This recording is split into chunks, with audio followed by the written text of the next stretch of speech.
কোনো চুল সিধে, কোনোটা কোঁকড়ানো, আর ওগুলো রং দেখো, প্রত্যেকটা চুলের রং আলাদা। কোনোটা কালো, কোনোটা ব্রাউন, কোনোটা ডার্ক ব্রাউন, আর ওই গোল্ডেনও আছে। এই চুলগুলো একটা লোকের হতেই পারে না। আলাদা আলাদা লোকের চুল? হ্যাঁ দয়া, এই চুল থেকে আমরা বিভিন্ন ধরনের কেমিক্যাল পেয়েছি, যেমন হচ্ছে কেরাটিন, ফিফটাইন, আরো অনেক কিছু। আমার মনে হচ্ছে না যে এই চুলগুলো কোনো একজন লোকের মাথার চুল। Hello, oh good, very good, thank you very much, good news, bye. DNA টেস্টের রিপোর্ট, এই রিপোর্ট এই বিষয়টা কনফার্ম করছে যে এই যে চুলগুলো সেগুলো কোনো একজন ব্যক্তির চুল নয়। যে লোকটার ড্রেসের ওপর আলাদা আলাদা চুল আছে, আলাদা আলাদা লোকের কাটা চুল, সেই লোক কোনো বড় সেলুনে কাজ করে, হেয়ার স্টাইলিস্টের।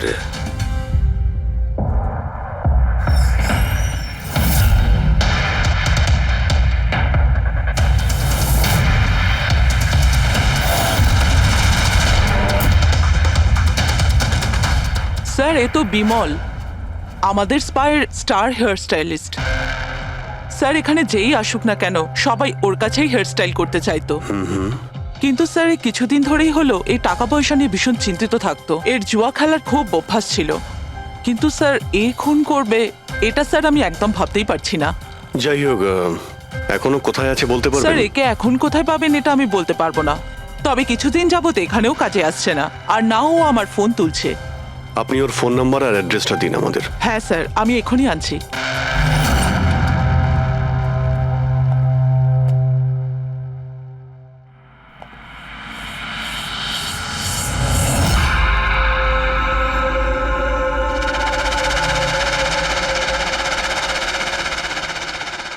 ও নো, এ তো গেছে। বিষ খেয়েছে। এখানে আঘাত লেগেছে, আর এই কাঁধেও নখের চিহ্ন। মানে এই হলো সেই যে মানালিকে খুন করেছে। দেখো কিছু পাওয়া যায় কিনা।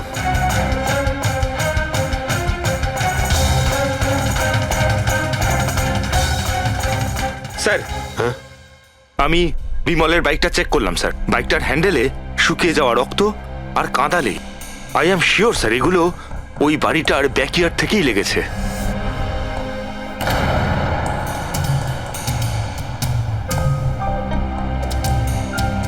স্যার, স্যার, এই ভেঙে যাওয়া চশমা আর এই রেনকোট পেয়েছি।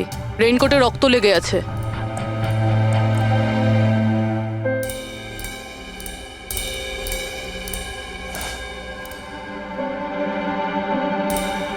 এই দেখতে পাচ্ছ, বাঁ হাতে ঘড়ি। হ্যাঁ, তাহলে স্যার যদি বিমল বাঁ হাতে ঘড়ি পরতো, তাহলে ও কি করে বলল যে ডান হাতে ঘড়ি পরা ছিল?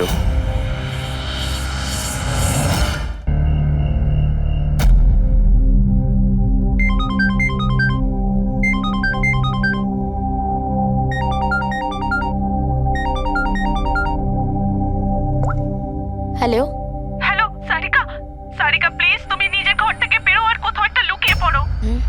লুকিয়ে পড়বো? কিন্তু কেন বৌদি, সব ঠিক আছে? হ্যালো সারিকা, আমার কথা শোনো, তুমি টাইম ওয়েস্ট করো না, তুমি নিজের ঘর থেকে বেরো। আমি এই পার্টিতে এখানে শুনেছি তোমার জীবনের ঝুঁকি আছে, কেউ তোমাকে ওখানে মারতে আসছে। সারিকা প্লিজ ঘর থেকে বেরো। কি বলছো তুমি বৌদি? হ্যালো হ্যালো, ওই লোকটা যেই হোক ও তোমার লেফট সাইড দিয়ে আসবে। আমিও পুলিশ নিয়ে আসছি ওখানে। প্লিজ প্লিজ তুমি টাইম ওয়েস্ট করো না, ঘর থেকে বেরিয়ে পড়ো। হ্যাঁ হ্যাঁ, কিন্তু বৌদি, হ্যালো।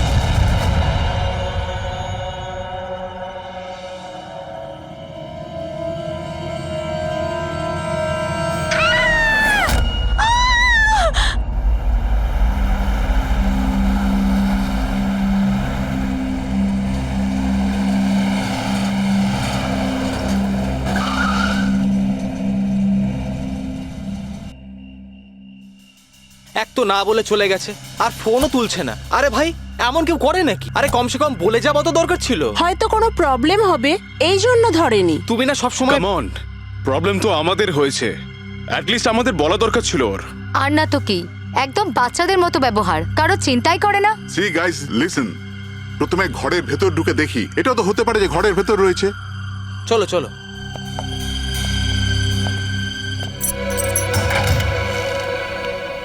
এখানে তো অন্ধকার কেন? আমি আলো জ্বালাচ্ছি।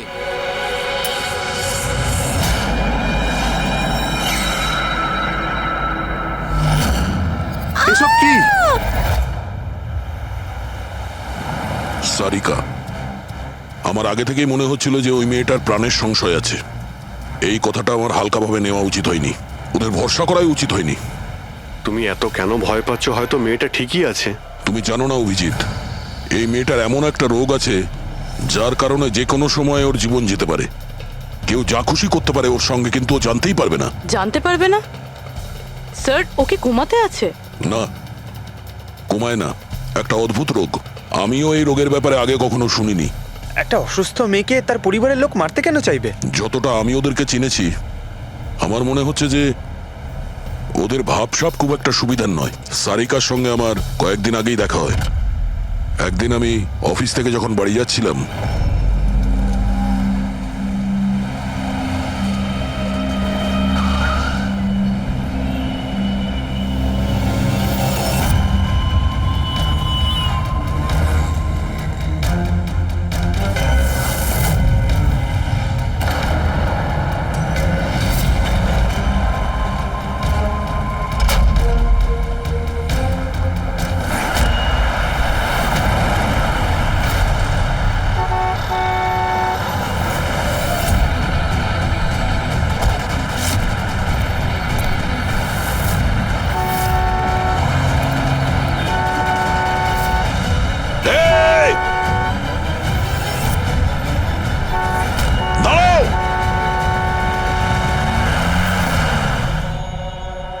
কি করছিলে তুমি? হ্যাঁ, এত বড় একটা ট্রাক সামনে থেকে বেরিয়ে গেল, তুমি দেখতে পাওনি? ও হর্ন বাজাচ্ছিল, তুমি শুনতে পাওনি? হ্যাঁ, আত্মহত্যা করার চেষ্টা করছিলে কি? মনে হচ্ছে দেখতেও পায় না, শুনতেও পায় না। কিন্তু এই রাস্তায় একা কি করছে? কে কে আছে এখানে? আকাশ দাদা, কে আপনি? কে? তার মানে আপনি দেখতে পান? তাহলে আপনি আমি আর ওই ট্রাক দেখতে পাননি? চাপা দিয়ে চলে যেত আপনাকে যদি আমি আপনাকে না বাঁচাতাম। সরি, আমি সত্যি দেখতে পাইনি। সারিকা, সারিকা তুমি ঠিক আছো তো? সারিকা, তুমি একলা কোথায় চলে গেছিলে? তোমার যদি কিছু হয়ে যেত তাহলে? আমি আগেই বলেছিলাম আমরা প্রপার্টি দেখতে যাচ্ছি, ওকে সাথে করে নিয়ে যাওয়ার কোনো দরকারই ছিল না, কিন্তু আমার কথা কেউ শোনেই না। রজনী প্লিজ থামো তুমি। ইনি ঠিকই বলছেন, আমি নিজে দেখেছি। ওনার লেফট সাইড দিয়ে একটা ট্রাক আসছিল, উনি দেখতে পাননি। ও হর্ন বাজাচ্ছিল, শোনেনি। চাপা দিয়ে চলে যেত ট্রাক যদি আমি না থাকতাম। থ্যাংক ইউ দাদা, থ্যাংক ইউ ভেরি মাচ। হ্যাঁ দাদা, সত্যি ও ট্রাকের আওয়াজ শুনতেও পাইনি আর দেখতেও পাইনি। তার মানে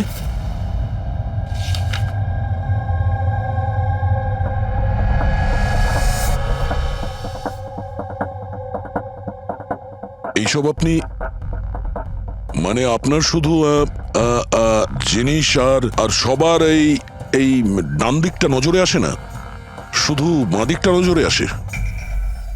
হ্যাঁ স্যার। তার মানে এই মুহূর্তে আমি আপনার সামনে আছি, আপনি আমার অর্ধেকটা দেখতে পাচ্ছেন, আমার এই ডান দিকটা আপনি দেখতে পাচ্ছেন না? না স্যার, দেখতে পাই না। আমার যত কাছে কেউ থাকুক না কেন, যদি সে আমার বাঁ দিকে দাঁড়িয়ে থাকে তাহলে না আমি তাকে শুনতে পাই আর না দেখতে পাই স্যার। আমার এই সমস্যাটা রয়েছে স্যার, হেমি স্পেশাল নেগলেক্ট। এই রোগের কারণের জন্য স্যার আমার মাথা লেফট সাইড রেজিস্টার করতে পারে না স্যার, শুধুমাত্র ডান দিকটাই বুঝতে পারি আমি স্যার। সেই জন্য আপনি এইসব পেন্টিংস, এই লোকজন, সবার ডান দিকটাই দেখতে পাই আমি স্যার। তাহলে এই অসুখের কোনো ট্রিটমেন্ট নিশ্চয়ই আছে। আর আপনারা ওনাকে রাস্তায় যেতে দিলেন কি করে? আপনারা তো জানতেন যে ওনার সঙ্গে কি হচ্ছে, তারপরেও যদি কিছু হয়ে যেত ওনার। স্যার আপনি বলুন স্যার, ওর তো নিজের বুদ্ধি ব্যবহার করার দরকার ছিল। ওর কি দরকার ছিল রাস্তায় একা যাবার? আর এ কোনো ছোট বাচ্চা নাকি যে 24 ঘন্টা ওকে নজরে রাখতে হবে? ইনফ্যাক্ট আমরা এর জন্য একটা বেবি সিটার রেখে নিই যে 24 ঘন্টা ওর দিকে নজর রাখবে। এখন এসব বলে কি হবে? হ্যাঁ, ভুল আমাদের হয়েছে, এটা তোমরা মানো আর না মানো আমি মানি। Sir, I am so sorry sir. Sir, এই ভুল আর দ্বিতীয়বার আর হবে না। সারিকা আমার ছোট বোন, আর এর খেয়াল রাখার আমার দায়িত্ব স্যার। কারেক্ট। এরপর থেকে এরকম কোনোদিন হবে না। আর তাছাড়া এখন তোমার ওষুধ খাওয়ার সময় হয়েছে না, চল ওষুধ খাবে। স্যার এটা তো খুবই ভয়ঙ্কর রোগ। যদি কেউ ওর লেফট সাইডে সোজাসুজি অ্যাটাক করে তাও ও বুঝতে পারবে না। এক্স্যাক্টলি, এই ব্যাপারটাতেই আমার ভয়। এক তো এই অসুখ, তার উপরে কোটি টাকার সম্পত্তির একলা ওয়ারিশও। সারিকার মা বাবা একটা অ্যাক্সিডেন্টে মারা গেছে, সারিকা বেঁচে গেছে, কিন্তু ওর এই হেমি স্পেশাল নেকলেট অসুখ হয়ে গেছে। ওর আশেপাশেও দেখভাল করার জন্য তো অনেক লোক আছে, কিন্তু তার মধ্যে জানি না কতজন আছে যারা সৎভাবে ওর ওর ভালো চায়। এরকম কেন মনে হচ্ছে তোমার? অভিজিৎ, ওই উইল অনুযায়ী সারিকার পরে পুরো সম্পত্তি এই আত্মীয়দেরই পাওয়ার কথা। আর আমার প্রথম থেকেই এদেরকে খুব একটা ভালো লাগছে না। আর এই কিছুদিন আগে আমি ওর বার্থডে পার্টিতে গেছিলাম। চলো সারিকা, এবার কেকটা কাটো। দাদা আর 2 মিনিট ওয়েট করে যাই, দয়া স্যার হয়তো চলে আসবেন। আমি ওনাকেও ইনভাইট করেছি। অন্তত আমাদেরও বলতে পারতে।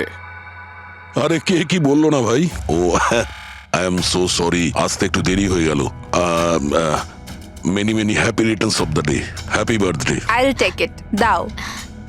আপনি আপনাকে ঠিক চিনতে পারলাম না। আমি বলছি, এ হলো কৃতি। সারিকার মতো পেশেন্টদেরকে হ্যান্ডেল করার জন্য ইনি ট্রেনিং নিয়েছেন, আর আমি ইনাকে 24 ঘন্টা সারিকার সাথে থাকার জন্য অ্যাপয়েন্ট করেছি। আশা করি আপনি সারিকাকে নিয়ে আর চিন্তিত হবেন না। একদম। আর আমাদেরও মনে হয় যে কৃতি থাকলে সারিকা সেফ থাকবে। অ্যাবসলিউটলি। আমারই ভুল হয়েছে, শুধু আমার ভুল। আমার সারিকাকে ওদের ভরসায় ছাড়া উচিত হয়নি আমার। মেরে দিয়েছে হয়তো ওরা ওকে। বাড়ি এসে গেছে।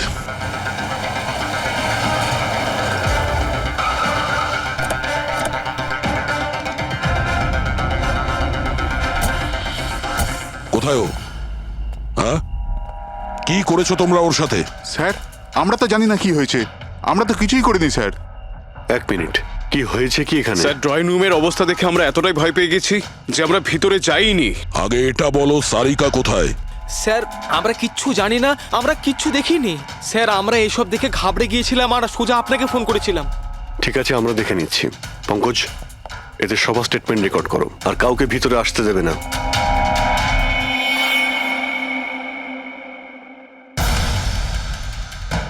সারিকা, সারিকা, কেউ আছেন এখানে? তো মনে হচ্ছে অনেক কিছুই হয়েছে। এত রক্ত তো কোনো একজনের হতেই পারে না।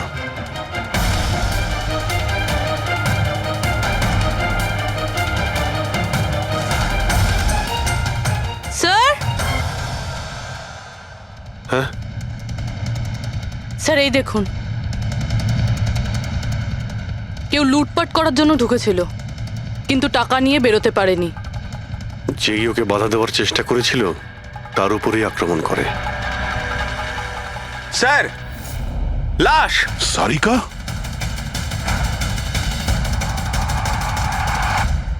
ও নো। মানালি তো এরপর থেকে এরকম কোনোদিন হবে না। আর তাছাড়া এখন তোমার ওষুধ খাওয়ার সময় হয়েছে না।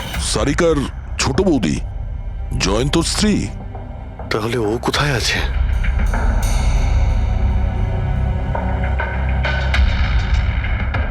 ও নো। দয়া, হ্যাঁ,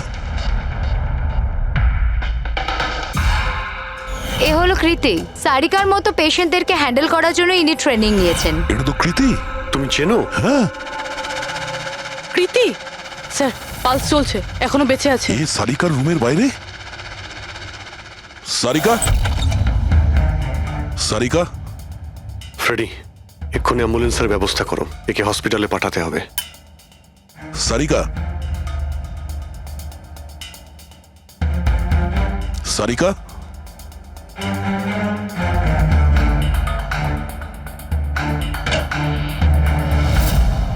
সারিকা, সারিকা, অভিজিৎ, না না না না না, কি হয়েছে? কিছু হয়নি। Relax, আমরা relax. সিআইডি থেকে এসো, রিল্যাক্স বাইরে রিল্যাক্স এসো, বাইরে এসো, বাইরে এসো। রবি, এসো। সাবধানে। তুমি ঠিক আছো তো? বসো, এখানে বসো। থ্যাংক গড একে পাওয়া গেছে। তুমি ঠিক আছো? সবাইকে মেরে দিয়েছে, সবাইকে মেরে দিয়েছে স্যার। এক মিনিট, এক মিনিট। কে করেছে এসব? কে ছিল সে? দয়া স্যার, কি হয়েছিল? স্যার সবাইকে মেরে দিয়েছে স্যার, কে? মেরে দিয়েছে, কে? কে মেরেছে? মেরে দিয়েছে স্যার। আমার মনে হয় এক্ষুনি একে হসপিটালে পাঠানো উচিত, ওর মানসিক অবস্থা ঠিক নেই। ওটাই ঠিক হবে, মনে হচ্ছে শক পেয়েছে। রবি, তোলো একে। ওঠো, ওঠো। আমার সাথে এসো।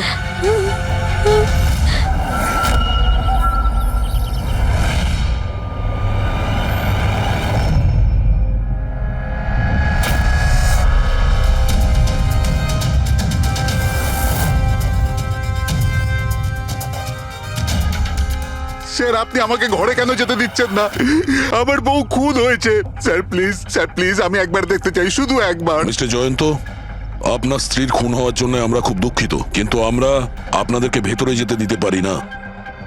3 জনের উপর হামলা হয়েছে, একজন মারা গেছে, একজন আহত, আর একজন শক পেয়েছে। আর আপনারা বলছেন যে আপনারা কিছুই জানেন না। হ্যাঁ, সত্যি আমরা কিচ্ছু জানি না স্যার। ইনফ্যাক্ট আমরা এখানে কেউ ছিলামই না স্যার। আমরা সবাই নিউ বোম্বেতে ছিলাম একটা পার্টিতে। কোন পার্টি? স্যার একটা ফ্রেন্ডের রিসেপশনের পার্টি। তো আপনারা সবাই ওখানে গিয়েছিলেন তো? মানালি, ও বাড়িতে কেন ছিল? স্যার মানালি আমাদের সঙ্গেই গিয়েছিল। বাড়িতে শুধু সারিকা আর কৃতি ছিল, কারণ স্যার সারিকা শরীর খারাপ ছিল। কিন্তু স্যার এই পার্টি থেকে হঠাৎ মানালি কি করে হারিয়ে গেল আমরা কিচ্ছু জানি না স্যার। স্যার, হ্যাঁ রবি, স্যার এই দেখুন, এর নখে এবং এর বডিতে অনেক গুঁড়ো চুল পাওয়া গেছে। স্যার এই কাঁচের টুকরোগুলো দেখুন, বেশ মোটা, মনে হচ্ছে কারো চশমার কাজ।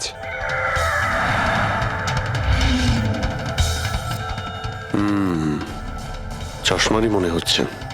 রেখে দাও সাবধানে। এই টেনে নিয়ে যাওয়ার চিহ্নের সঙ্গে রক্তের ফোঁটা।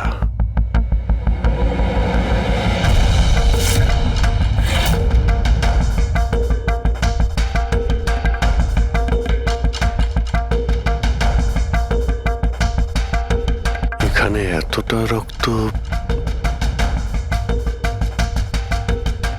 মানে এখানে এসে দাঁড়ায় আর বাইকের চাকার দাগ। কেউ আহত অবস্থায় এখানে আসে আর বাইকে উঠে এখান থেকে বেরিয়ে যায়। আচ্ছা একটা কথা বলুন তো, আপনাদের মধ্যে বাইক কার কাছে আছে? বাইক? না স্যার বাইক তো কারুর কাছে নেই, আমাদের সবার কাছে নিজের পার্সোনাল গাড়ি আছে স্যার। এই বাড়িতে টোটাল 5টা কার আছে স্যার। কিন্তু অভিজিৎ, এটা কেন জিজ্ঞাসা করছো? কারণ কেউ খুবই আহত অবস্থায় বাইকে উঠে এখান থেকে চলে গেছে, আর আমার পুরো বিশ্বাস যে খুনি সেই। আই থিঙ্ক এর জবাব সারিকাই দিতে পারবে। ওর জ্ঞানটা একবার ফিরে আসুক। বাই দ্য ওয়ে, আপনাদের মধ্যে কি কারো চোট বা আঘাত লেগেছিল? আঘাত আমাদের? স্যার আপনার কথার মানে কি? আমাদের কেন চোট লাগবে? আপনারা আমাদেরকে সন্দেহ করছেন? যতক্ষণ এই কেসটা সলভ না হবে আমরা সবার উপরই সন্দেহ করব। আর আপনারা যদি আমাদের সঙ্গে সহযোগিতা না করেন তাহলে আমাদের সন্দেহ আরো বেড়ে যাবে। হ্যাঁ, তাই প্লিজ কোঅপারেট।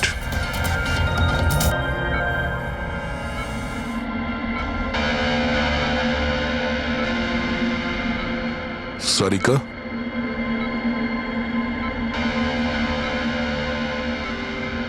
আচ্ছা তুমি কি ঠিক আছো? অভিজিৎ, সারিকা, দয়া স্যার, তুমি ঠিক আছো? স্যার মানালি বৌদি আর কৃতি স্যার।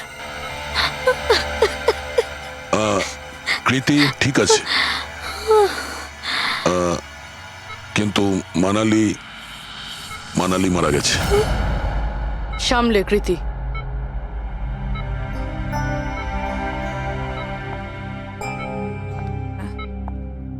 কৃতি, কৃতি, তুমি ঠিক আছো তো? I am so glad you okay. Thank God তুমি ঠিক আছো।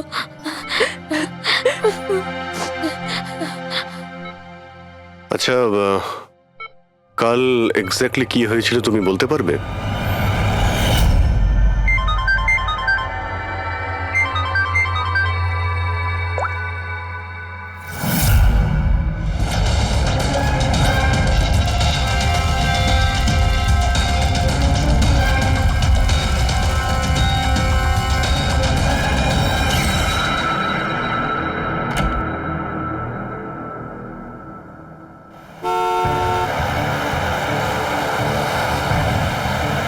বৌদি,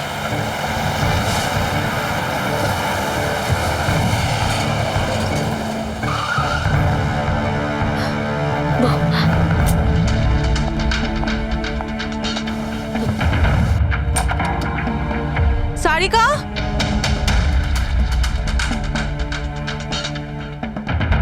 সারিকা, সারিকা কোথায় তুমি? বৌদি, সারিকা, সারিকা,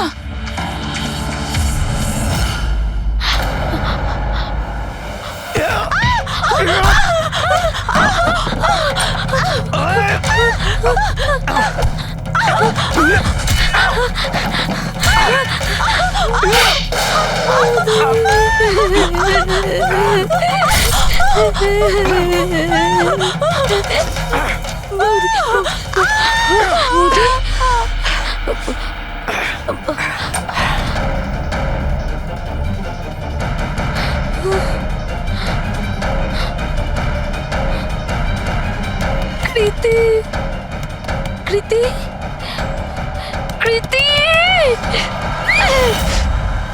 তো তুমি ওনার দরজাতে ধাক্কা দিয়েছিলে, তো কৃতি আপনি কি দেখেছিলেন? আপনার উপরে আক্রমণ কি করে হলো? সারিকার জোরে চিৎকারের আওয়াজ পেলাম, আমি তখনই ঘর থেকে বাইরে আসি। সারিকা, এইসব কি করে? কৃতি, কৃতি, সারিকা তুমি ঠিক আছো তো? কৃতি, আমি আমার রুমে। কৃতি, আমি আমি এখানে। এখানে। Okay okay okay Sarika, you don't worry, I am coming. Kriti সাবধানে, খুনি এখনো বাড়িতেই আছে। খুনি? সারিকা, তুমি ওকে দেখেছো যে কৃতির ওপর হামলা করেছে? হ্যাঁ স্যার, আমি দেখেছিলাম। সারিকা, সারিকা, কৃতি, কৃতি, সারিকা, সেই মুহূর্তে তুমি যা যা দেখেছো সেটা তুমি একটা পেপারের ওপর আঁকতে পারবে? হ্যাঁ স্যার, যখন আমি ওনাকে মানালি বৌদির পেছনে দেখেছিলাম তখন খুব ভয় পেয়ে গেছিলাম। আমি শুধু ওই মুখটার একটা ঝলক দেখতে পেয়েছিলাম স্যার। যখন আমি আবার দেখি তো তখন আমি শুধু হাতটুকু দেখতে পাই। কৃতি আমার দিকে আসছিল আর তারপর পিছন থেকে হাত এলো, ওই হাতটা ওর ওপর হামলা করলো।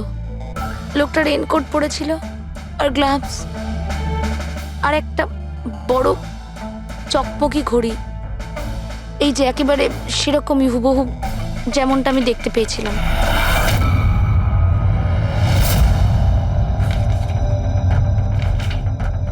আই হোপ এই অর্ধেক ছবিগুলো দিয়ে আপনারা কিছু উপকার পেয়ে যাবেন হয়তো। চিন্তা করো না, এই অসম্পূর্ণ ছবিটা আমরা কমপ্লিট করব। ফেডরিক, মনোহরের কাছে এই পেন্টিং গুলো নিয়ে যাও আর বলো যে এই স্কেচ যেন কমপ্লিট করে। Sarika, thank you so much. আপনি যেতে পারেন, টায়ার্ড হয়ে গেছেন হয়তো। চলো সারিকা।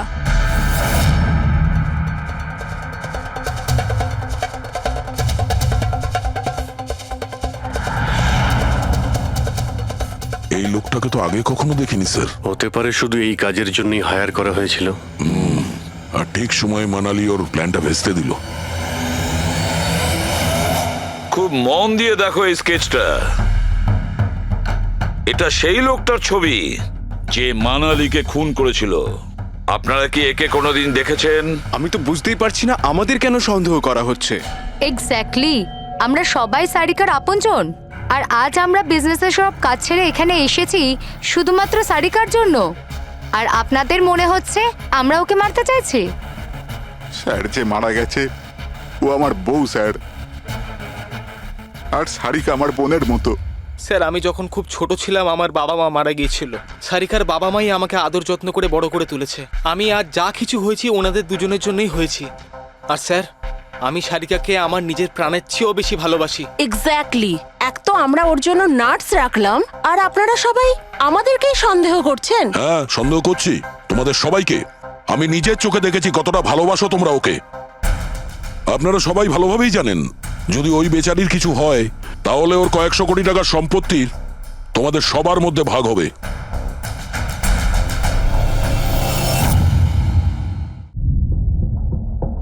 ওকে বাড়িতে রেখে তোমরা সবাই পার্টিতে গিয়েছিলে। ওখানে মালিনী কোনো কথা শুনেছিল যে কোনো খুনি ওকে মারতে চলেছে। মালিনী কাউকে কিছু না বলেই নিজে ওকে সাবধান করে আর চলে যায় সেখানে যেখানে খুনি মানালিকে মেরে ফেলে। আর যদিও পার্টিতে এই কথাটা শুনে থাকে তাহলে আপনাদের মধ্যে কেউ হবে? কেউ না? ঠিক আছে, তোমরা এখন যেতে পারো, কিন্তু একটা কথা ভালো করে মনে রাখবে, আমাদের কড়া নজর থাকবে তোমাদের উপরে। অভিজিৎ, দয়া, ও বলছিল মানালি ওকে ফোন করেছিল যে মানালি পুলিশ নিয়ে ওর বাড়িতে পৌঁছচ্ছে। এক্স্যাক্টলি স্যার, কিন্তু ও না আমাদের সঙ্গে কন্ট্যাক্ট করেছে না পুলিশের সঙ্গে। হতে পারে কেউ ওর পিছু নিয়েছিল, তাই হয়তো ও ভয় পেয়ে গিয়েছিল। একটা কাজ করি আমরা, পঙ্কজ পুরবী, ওই পার্টিতে যে কয়জন লোক এসেছিল ওদের প্রত্যেকের নাম আর ফোন নাম্বার বের করো, আর খোঁজ নাও ওই রাতে মানালির বাড়ির আশেপাশে ওদের মধ্যে কার ফোন অ্যাক্টিভ ছিল।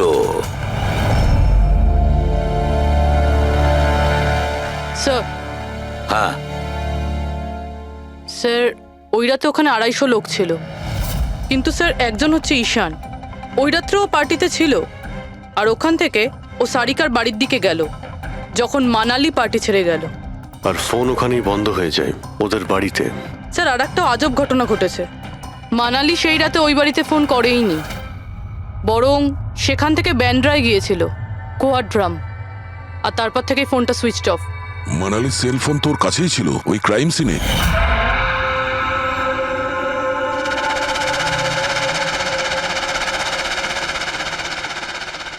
Switch off? আচ্ছা, এমনটা নয় তো যে ওই ফোনটা আসলে ঈশানের ফোন, ভুল করে ওখানে পড়ে গিয়েছিল? মানে ঈশান সেই রাতে সারিকা ভিলা এসেছিল। ডাকো ওই ঈশানকে বিউরোতে। স্যার আমি করেছিটা কি? আমাকে এখানে কেন ডাকা হয়েছে? ঈশান, একটু আপনার চশমাটা খুলবেন? চশমা? স্যার এটা তো উইদাউট নাম্বারের চশমা, এটা তো আমি রেগুলার পড়ি না। ডক্টর সালুকের কাছে নিয়ে যাও এটা। স্যার আমাকে এটা তো বলুন আমি করেছিটা কি? আমরা আপনাকে এখানে মানালি মার্ডার কেসের ব্যাপারে ডেকেছি। ক্রাইম সিনে আমরা চশমার ভাঙা কাঁচ পেয়েছি। আপনার চশমাটাকে ওই কাচের সঙ্গে ম্যাচ করিয়ে দেখব। কিন্তু স্যার আমি তো ওই জায়গায় যাইনি। যদি তুমি নাই গিয়ে থাকো তাহলে তোমার ফোন ওখানে ওই ভিলাতে কি করছিল? আর মানালির ফোন তোমার বাড়িতে মান্দ্রাতে কিভাবে পৌঁছলো? ওই স্যার পার্টিতে আমাদের ফোন এক্সচেঞ্জ হয়ে গেছিল, কারণ আমাদের ফোন দুটো এক। কি হলো মানালি ম্যাডাম, আপনাকে চিন্তিত মনে হচ্ছে? চিন্তিত আমি? না তো, আসলে আমি ওই জয়ন্ত আর আকাশকে খুঁজছিলাম। আপনি ওদের কোথাও দেখেছেন? হ্যাঁ, ওরা দুজন ভেতরেই হবে। আসলে কি হয়েছে, এত চেঁচামেচি আর এই ডিস্কোতে আমি কিছু বুঝেই উঠতে পারছি না। আপনি প্লিজ আমাকে একটু হেল্প করে দেবেন ওদের খুঁজে পেতে? আমি ওদের ভেতর থেকে আপনার কাছে পাঠাচ্ছি।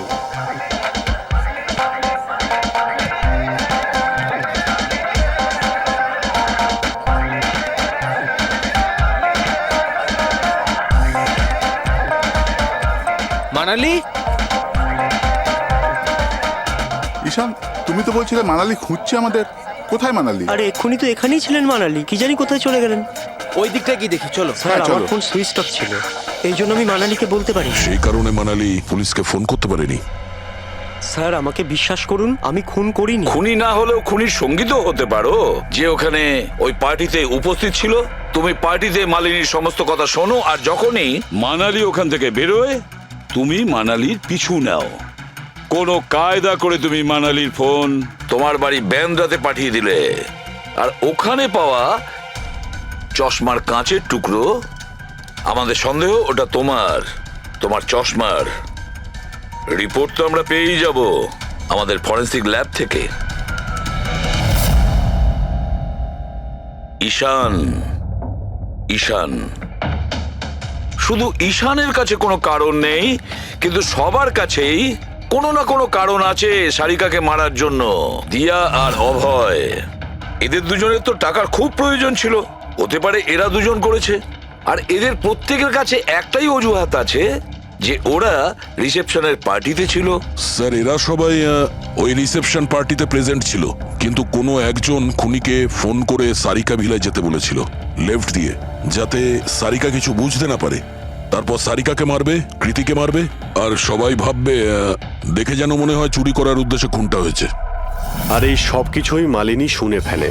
তারপর ননদকে বাঁচানোর জন্য ও বাড়ি ফিরে আসে, কিন্তু ও সেখানে খুন হয়। কিন্তু মারা যাওয়ার আগে ও খুনিকে আহত করেছিল। খুনি যাওয়ার সময় কৃতির উপরে হামলা করে, লুটের মাল আর ওর ননদকে ফেলে তারপরে সে বাইকে করে পালিয়ে যায়। শুধু একবার এই খুনির ব্যাপারে কিছু যদি জানতে পারি না, কিছু, তাহলে ধরে নাও মাস্টার মাইন্ড আমাদের হাতে। স্যার খুনির বাইকের টায়ারের চিহ্ন, আশেপাশে পড়ে থাকা রক্তের ফোঁটা সব চেক করেছি, কিন্তু কিচ্ছু জানতে পারিনি। স্যার মনে হয় যে খুনির কোনো পাস্ট রেকর্ড নেই। এর মানে হলো খুনি কোনো পেশাদার অপরাধী নয়। স্যার মানালির জামা কাপড় থেকে আর নখ থেকে যে চুলগুলো পাওয়া গেছে, সালুমকে স্যার সেটা টেস্ট করছে, হয়তো কিছু পাওয়া যাবে।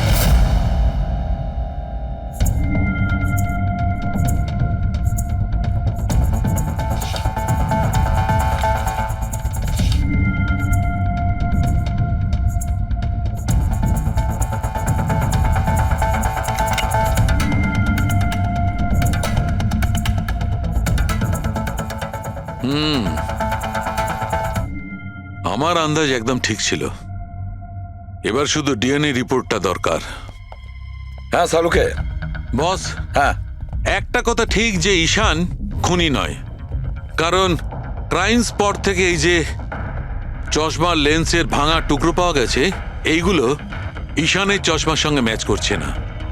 এক তো ঈশানের চশমার পাওয়ার 0, আর দ্বিতীয়ত ঈশানের যে চশমাটা তার লেন্সগুলো একদম নর্মাল, কিন্তু এই লেন্সটা ফটোক্রোম্যাটিক, মানে রোদের সঙ্গে রং পাল্টায়। আচ্ছা, ওই যে রক্ত পাওয়া গিয়েছিল ওই বাইকে টায়ারের মার্কের কাছে, সেটা কি খুনির রক্ত? হ্যাঁ, ওই রক্তটা খুনিরই, যার বয়স 25 থেকে 30 বছরের মধ্যে। আর মানালির নখে যে চুলটা পাওয়া গেছে ওটা নিশ্চয়ই খুনির। আসলে বস, হাতাহাতি করবার সময় চুল গোড়া থেকে উপড়ে আসে, অথচ এই যে চুলটা,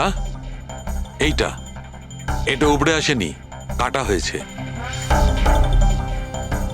আর এইটা দেখো স্ক্রিনে, যতগুলো চুল আছে সব আলাদা আলাদা রকমের। কোনো চুল সিধে, কোনোটা কোঁকড়ানো, আর ওগুলো রং দেখো, প্রত্যেকটা চুলের রং আলাদা, কোনোটা কালো, কোনোটা ব্রাউন, কোনোটা ডার্ক ব্রাউন, আর ওই গোল্ডেনও আছে। এই চুলগুলো একটা লোকের হতেই পারে না, আলাদা আলাদা লোকের চুল। হ্যাঁ দয়া, এই চুল থেকে আমরা বিভিন্ন ধরনের কেমিক্যাল পেয়েছি, যেমন হচ্ছে কেরাটিন, ফিফটাইন, আর অনেক কিছু। আমার মনে হচ্ছে না যে এই চুলগুলো কোনো একজন লোকের মাথার চুল। Hello, oh good, very good, thank you very much, good news, bye. DNA টেস্টের রিপোর্ট, এই রিপোর্ট এই বিষয়টা কনফার্ম করছে যে এই যে চুলগুলো সেগুলো কোনো একজন ব্যক্তির চুল নয়। যে লোকটার ড্রেসের ওপর আলাদা আলাদা চুল আছে, আলাদা আলাদা লোকের কাটা চুল, সেই লোক কোনো বড় সেলুনে কাজ করে, হেয়ার স্টাইলিস্টের।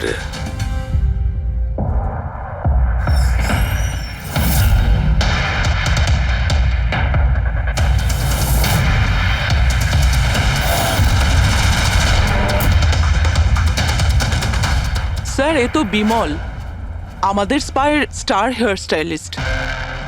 স্যার এখানে যেই আসুক না কেন সবাই ওর কাছেই হেয়ার স্টাইল করতে চাইতো। কিন্তু স্যার এই কিছুদিন ধরেই হলো এই টাকা পয়সা নিয়ে ভীষণ চিন্তিত থাকতো। এর জুয়া খেলার খুব অভ্যাস ছিল। কিন্তু স্যার এই খুন করবে এটা স্যার আমি একদম ভাবতেই পারছি না।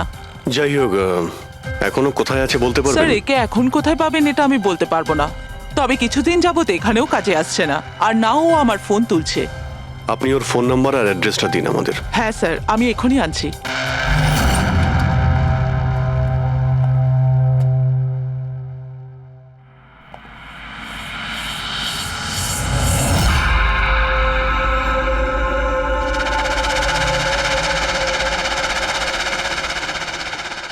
ও নো, এ তো গেছে। বিষ খেয়েছে। এখানে আঘাত লেগেছে আর এই কাঁধেও নখের চিহ্ন। মানে এই হলো সেই যে মানালিকে খুন করেছে। দেখো কিছু পাওয়া যায় কিনা।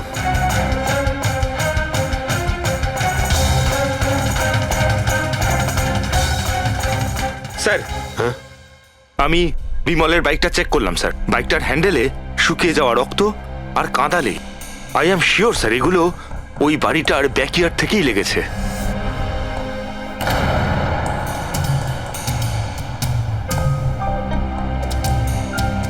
স্যার, স্যার এই ভেঙে যাওয়া চশমা আর এই রেনকোট পেয়েছি। রেনকোটে রক্ত লেগে আছে।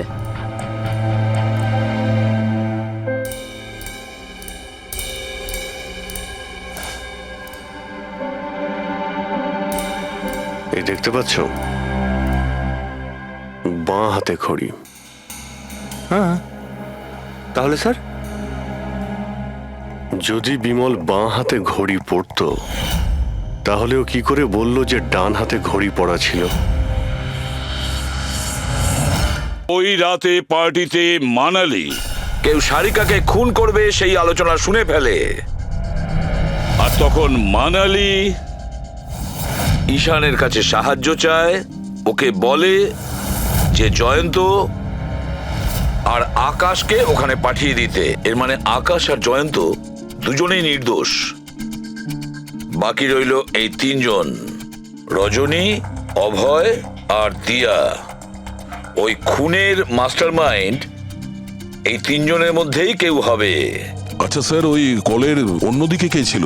স্যার ওই বিমল হতে পারে। না স্যার, আমি বিমলের ফোন রেকর্ড চেক করেছি। ওই রাত্রে ওদের মধ্যে কেউই বিমলকে ফোন করেনি। তাহলে অপর প্রান্তে কে ছিল সেদিন? ল্যান্ডলাইন? আচ্ছা, ওদের বাড়ির ল্যান্ডলাইন ফোন? হ্যাঁ, হতে পারে। ফ্রেডি, পঙ্কজ, একটু খোঁজ নিয়ে দেখো তো 11টার আশেপাশে ওদের ল্যান্ডলাইনে কেউ ফোন করেছিল কিনা।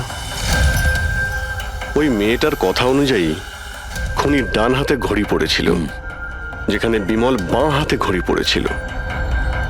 আরও এটাও বলেছিল যে খুনি যে রেনকোট পরেছিল সেটা ব্লু কালারের ছিল, কিন্তু আমরা বিমলের বাড়ি থেকে যে রেনকোট পেয়েছি সেটা কালো ছিল। হতে পারে সারিকা কিছু ভুল করেছিল, ঠিকমতো দেখতে পাইনিও। স্যার, স্যার ওই রাতে 11:30টার সময় ওই বাড়িতে কেউ ফোন করেছিল। কে ফোন করেছিল? আপনারা সত্যি বলছেন এই সব কিছুর পেছনে আমার নিজের লোকের হাত আছে? একটু অপেক্ষা করুন, সব জানতে পারবেন। স্যার, আপনারা আবার কেন খোঁজ খবর নিচ্ছেন? একবার তো খোঁজ খবর নিয়েছেন। সেদিন প্রমাণ একত্রিত করার জন্য আর আজ কেস ক্লোজ করার জন্য। আপনি একটু অপেক্ষা করুন, এখনই সবকিছু জানতে পেরে যাবেন। স্যার, পেয়ে গেছি। কিন্তু এটা তো সেই রেনকোটটাই যেটা ওই খুনি পড়েছিল। এখানে কি করে এলো? বলছি, তুমি বলেছিলে যে মানালি তোমাকে দৌড়ে এইখানে বাঁচাতে এসেছিল। কারণ ও ওখানে পার্টিতে শুনেছিল যে কেউ তোমাকে খুন করতে চায়। কিন্তু সে খুনি ছিল না, সেই ছিল যে এই পুরো প্ল্যানটা করেছিল। আর যার সঙ্গে ওর ফোনে কথা হয় সেও কিন্তু খুনি নয়, অন্য কেউ ছিল। সেই সময় এই বাড়িতেই সে তোমার সঙ্গে উপস্থিত ছিল। বাড়িতে? ওই সময় আমার সাথে কৃতি, কারেক্ট? এটা পুরো প্ল্যান ছিল। খুনি কাজ ভেঙে বাড়ির ভেতরে ঢোকে, কিন্তু গন্ডগোল তখন হলো যখন ও মানালিকে মারল সারিকা ভেবে।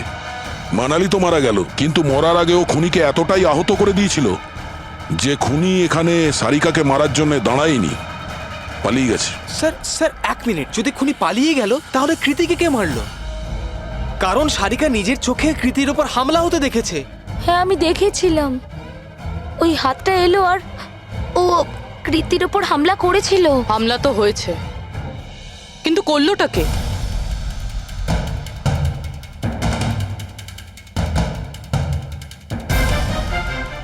আপনারা সবাই আমাকে এভাবে কেন দেখছেন?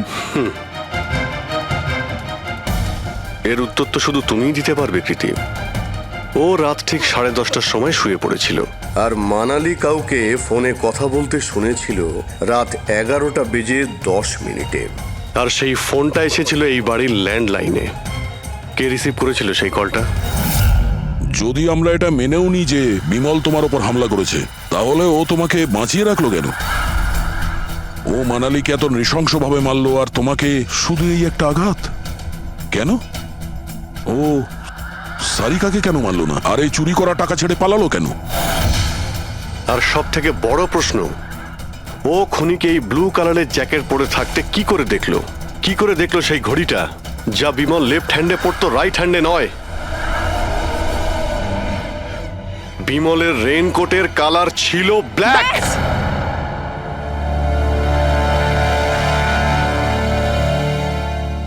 ঠিক চিনেছেন আপনারা। ওই হামলা আমি নিজেই করেছিলাম।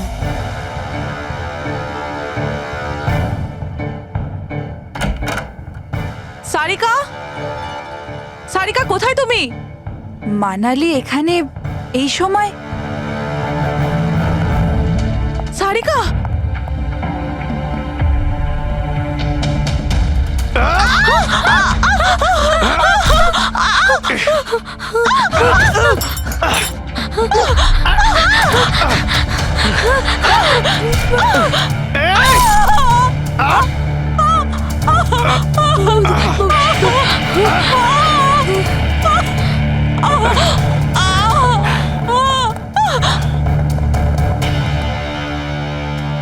কৃতি,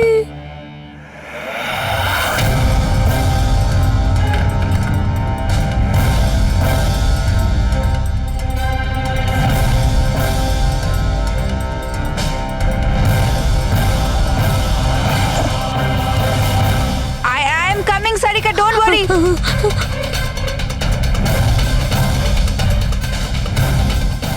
কৃতি, কারণ আমি চাইনি কেউ আমার উপর সন্দেহ করুক। আর তুমি যখন এত কিছু বলেই দিলে, তখন ওই মাস্টার মাইন্ডের নামটাও বলে দাও। হ্যাঁ, আর তুমি যদি বলো ওর নামটা আমি বলে দিই, যে মানালিকে মেরেছে আর সারিকাকে মারতে পারতো। কি রজনী দেবী, আপনি জানেন আমরা কার কথা বলছি? রজনী, তুমি? হ্যালো, কিলার শার্প 11:30টায় পৌঁছে যাবে। সারিকার খেলা শেষ, যে কোনো মূল্যে করতেই হবে। ওই আমার বাকি টাকাটা? তুমি তোমার পয়সা পেয়ে যাবে। ওকে।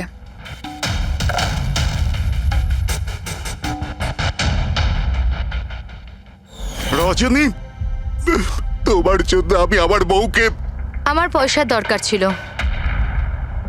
সারিকার বেবি সিটিং করতে করতে আমি হাঁপিয়ে উঠেছিলাম। আর এইসব তোমার জন্য হয়েছে আকাশ। তোমার জন্য আমরা সবাই সারিকার আয়া হয়েছিলাম। আমাকে আমার জীবন যাপন করতে হতো আগের মতো। এই জন্য আমি প্ল্যান করেছিলাম আর কৃতিকে বাড়িতে নিয়ে এসেছিলাম। পার্টিতে যাওয়াও আগে থেকেই ঠিক ছিল, যাতে আমি সময় পাই প্ল্যান করার। সব ঠিক চলছিল, শুধু বিমলের ব্যাপারে একটু ভুল হয়ে গেল। না হলে... এত কিছু হয়ে যাওয়ার পরেও দেখছি তোমার কোনো অনুতাপ নেই, বরং নিজের প্ল্যান নিয়ে গর্ব করছো। তুমি অনেক সময় পাবে নিজের প্ল্যানের ভুল ত্রুটি ধরার, কারণ তোমার এই বাকি জীবন এবার তোমাকে জেলের মধ্যে বসেই কাটাতে হবে।